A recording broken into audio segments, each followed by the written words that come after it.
সজল ঘোষ খুব নির্দিষ্টভাবে আমি আসছি আপনার কাছে, আসছি নরেন্দ্রনাথ বাবু, রিপন ভাই, নরেন্দ্রনাথ বাবু, জব্বার ভাই, সবার কাছে আসছি। আমি সজল বাবু আছেন, ভারতের যারা রাজনীতিবিদ তাদের কাছে যাবো একবার।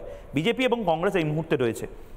সজলদা, আমি আবারও বলছি, অনেকে আমাকে নিন্দা করেছেন যে সত্যি মাঠের লড়াইটাকে কেন ভাতের লড়াই, জিওপলিটিক্যাল লড়াই এমন জায়গায় যাচ্ছ কেন? আমি কেন যাব না?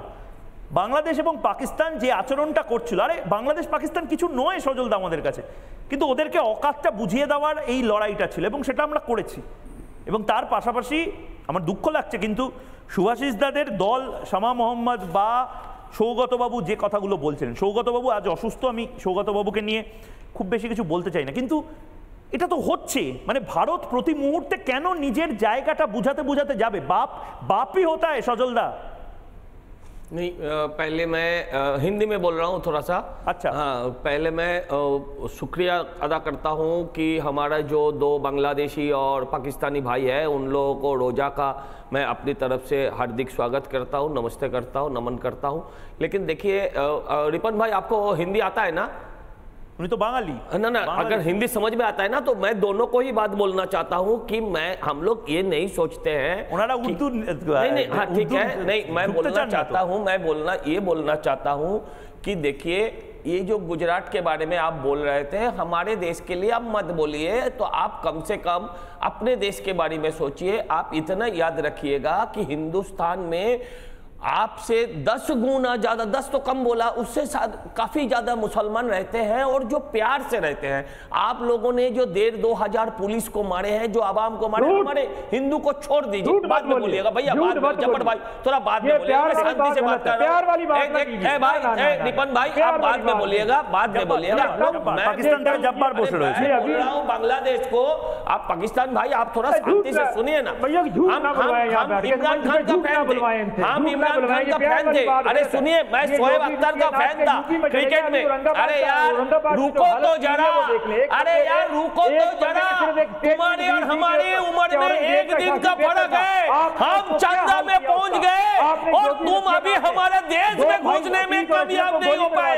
अरे रुको तो जरा, अरे यार अपना औकात मत दिखाओ। मैं प्यार से बात कर रहा था, अरे मैं प्यार से बात कर रहा था, मेरा बात को तो सुनो यार। अच्छा, সজলদা তুই বাংলায় বলুন, 1 মিনিট সময়, আনইন্টারাপ্টেড সময়। সজলদা বলুন, বাংলায় বলুন। क्या यार, বাংলায় বলুন, জব্বার ভাই हम अपने देश में ना বাংলায় বলুন সজলদা, বাংলায় বলুন, জব্বার ভাই বুঝবে। क्या करते हैं, उसको भी नहीं मारते। अरे आप तो हमारे गेस्ट हो यार, आप तो हमारे गेस्ट हो। हम लोग गेस्ट को भगवान मानते हैं। आपको एक ही बात नहीं बोला आपकी बात के टाइम में, ना आपका देश के खिलाफ कुछ बोला। आप सुनो तो सही, अब सुनो तो, इतना तो आप रखो अपने। अरे भाई इतना सुनने का साहस शक्ति तो रखो यार। मैंने एक भी বাংলায় বলুন, বাংলায় বলুন সজলদা, বাংলায় कि मैं देखिए, বাংলায় বলুন, বুঝতে পারবে, বাংলায় বলুন। আমরা ক্রিকেটকে আমরা যুদ্ধ হিসেবে দেখিনি, আমরা খেলা হিসেবে দেখতে চেয়েছিলাম। আমরা যুদ্ধ হিসেবে দেখিনি, আমরা খেলা হিসেবে দেখতে চেয়েছিলাম। लेकिन सवाल ये है, आपका देश का इतना बुरा हाल क्यों है भैया? हमको तो लड़ने वाला सामने कुछ दिखता नहीं है ग्राउंड में। बांग्लादेश का बात छोड़ दीजिए, वो तो अभी पैदा हुआ है। आप इतना हार जाते हो। बांग्लादेश এই মুহূর্তে রিপন ভাইকে, সজল ঘোষ বনাম রিপন ভাই, आपको कुछ इज्जत है? সজল ঘোষ বনাম রিপন ভাই, आप रोजा करते हो, आप पूजा करते हो, आप कुछ भी करते हो, लेकिन रोज हार क्यों जाते हो यार? ये तो मैं पूछना चाहता हूं। সজলদা বাংলাদেশের প্রতিনিধি এই মুহূর্তে আছে, কি বলতে চান? আমি দেখুন, বাংলাদেশকে আমি আমার ভারতবর্ষের প্রতিদ্বন্দ্বী হিসেবে ভাবতে রাজি না।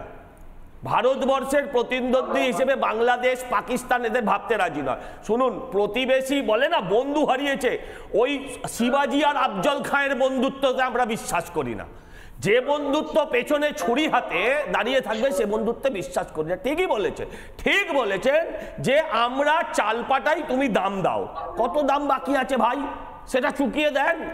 আমি আপনাকে বলছি, নেন কেন আমাদের চাল? আমাদের চাল নেন কেন? আমাদের চাল ফুটো করে দিন, আমরা না খেয়ে মরে যাবো। তাহলে তো ভালো, তো আপনারা নেন কেন? আপনাকে বলি রিপন ভাই, দেশে ভোট করুন, দেশে ভোট করুন, সংখ্যালঘুদের নিরাপত্তা দিন। আপনি গুজরাটের দিকে তাকাবেন না। আপনারা পুরো বাংলাদেশে যেভাবে হিন্দু নিধন করছেন সেটা বন্ধ করুন। যখন যে বন্ধু সীমান্তে আমার বোনকে হত্যা করে, কিন্তু হিন্দু বলছেন কেন? যারা সংখ্যালঘু আপনি বলুন, শুনুন শুনুন আপনি শুনুন, আমি আপনাকে আপনার সময় কথা বলিনি, আপনি শুনুন। আপনারা একটা কথা বলি শুনুন, আপনারা এই সমস্ত জামাটা পরে আছেন না, ওই জামাটা ভারতবর্ষের, খুলে ফেলুন এই জামাটা ভারতবর্ষের। জন্ম ভারতবর্ষ দিয়েছে, জন্ম ভারতবর্ষ দিয়েছে, ভারতবর্ষ না থাকলে আপনারা আজকে পাকিস্তানি হতেন, রাজাকারদের হাতে ধর্ষিত হতে হতো না আপনার পরিবারকে। আমি আপনাকে বলি শুনুন, এসব ছাড়ুন, আপনারা আমাদের ভালো প্রতিবেশী কোনোদিনও ছিলেন। বেশ বেশ বেশ, আমি দুজনকে থামাচ্ছি। আমি দুজন নানা ধরনের কন্টেন্ট দেখার জন্য লাইক করুন, শেয়ার করুন আমাদের ফেসবুক পেজ, সাবস্ক্রাইব করুন আমাদের ইউটিউব চ্যানেল। পাশাপাশি অন্যান্য ব্রেকিং নিউজের জন্য অবশ্যই চোখ রাখুন রিপাবলিক বাংলায়।